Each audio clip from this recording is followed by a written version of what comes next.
Hey everyone, it's Kazimers. Today I actually made a cardboard arena. However, I've been watching the video of DIY was known for do it yourself. Look at this. I just made my own homemade cardboard arena. I'll explain to you. Player 1. Fighter slot.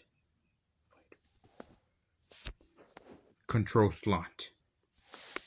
For fighter slot, is the players have to choose two fighters here if one is total knockout. For control slot, the players could choose any controls they want by using in the central by fighting against opponent. But this is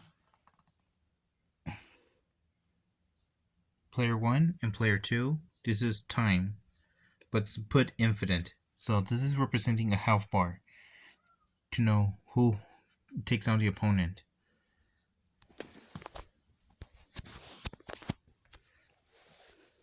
But not to mention, I have been creating a homemade cardboard arena.